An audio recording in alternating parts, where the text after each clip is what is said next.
144 বছরের পুণ্যতিথির পর উত্তরপ্রদেশের প্রয়াগরাজে ফিরল মহাকুম্ভ। প্রয়াগরাজের কুম্ভ মেলা সাড়া ফেলে দিয়েছে গোটা বিশ্বে। উপস্থিত হয়েছেন লক্ষ লক্ষ পুণ্যার্থীরা, বাদ যায়নি সাধু সন্তরাও। কেবল ভারতীয়রাই নন, Brazil, Germany, Japan, England, America, Spain, বিশ্বের প্রতিটি প্রান্ত থেকে ছুটে এসেছেন ভক্তরা। জানা গিয়েছে 50 লক্ষেরও বেশি পুণ্যার্থী ত্রিবেণী সঙ্গমে স্নান করেছেন। অর্থাৎ এখন দেশ জুড়ে সাজো সাজো রব। কিন্তু এই রবের মাঝে উঠে এসেছে আশ্চর্যজনক খবর। কুম্ভ মেলা নিয়ে সবচেয়ে বেশি আগ্রহী পাকিস্তান। সম্প্রতি জানা যাচ্ছে কুম্ভ মেলা নিয়ে আগ্রহী হয়ে উঠেছে পাকিস্তান। বিষয়টি শুনতে অবাক লাগলেও এমনই তথ্য সামনে এসেছে। আসলে ট্রেন্ডিং টপিক সার্চের কুম্ভ মেলা নিয়ে যে দেশ সবচেয়ে বেশি সার্চ করেছে সেটি হচ্ছে পাকিস্তান। শুধু পাকিস্তানই নয়, এই তালিকায় নাম লিখিয়েছে কাতার, সংযুক্ত আমিরশাহী, বাহরিন।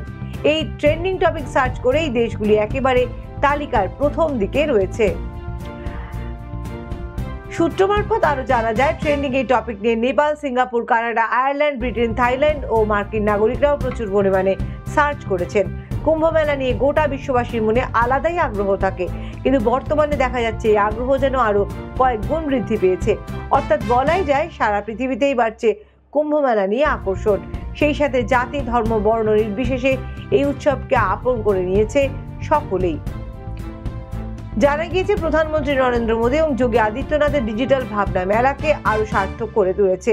তার কারণ মহাকুম্ভ নিয়ে নতুন একটি ওয়েবসাইট তৈরি হয়েছে। ওয়েবসাইটটি হলো www.kumbh.gov.in/। এই ওয়েবসাইটের মাধ্যমে মহাকুম্ভ নিয়ে বিস্তারিত তথ্য জানা যাবে। প্রতিদিন লক্ষ লক্ষ মানুষ এই ওয়েবসাইটে প্রবেশ করছে এবং বিভিন্ন ধরনের তথ্য সার্চ করছে। এই ওয়েবসাইটের নিযুক্ত কর্মীরা জানিয়েছেন, গত 4 জানুয়ারি পর্যন্ত 183টি দেশের 6200 শহরের 43 লক্ষ মানুষ এই মেলা সম্পর্কে খোঁজ নিয়েছেন। অর্থাৎ বলা যায় এই ওয়েবসাইট মানুষের জীবনে অত্যন্ত বিরাট ভূমিকা পালন করছে। 26 ফেব্রুয়ারি পর্যন্ত 13 জানুয়ারি থেকে ভারতে এখনো পুণ্যার্থীদের ভিড় লেগেই থাকবে। এমনকি কুম্ভ মেলার আয়োজনে বিন্দুমাত্র ত্রুটি রাখেননি যোগী সরকার। অত্যন্ত কড়া নিরাপত্তা ব্যবস্থার সাথেই সেখানে পালিত হচ্ছে কুম্ভ মেলা। আরো একটি দারুণ বিষয় হচ্ছে, গুগলের মহাকুম্ভ নিয়ে সার্চ করতেই গোলাপের পাপড়ি ঝরে পড়ছে। এত বড় উৎসবকে সম্মান জানাতেই হয়তো গুগলের তরফ থেকে এমন উদ্যোগ।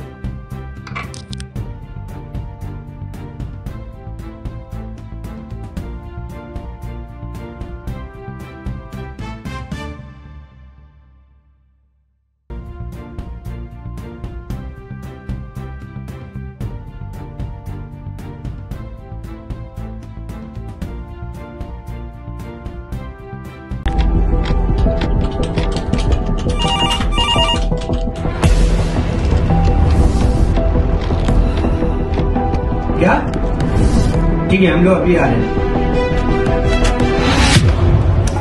राजनीति के राज जनता तक पहुंचाना आसान नहीं है। खबरें के बाजार में बिना तमाशे के सच दिखाना आसान नहीं है, लेकिन अब सब कुछ होगा आसान। हम हैं न्यूज़ UN।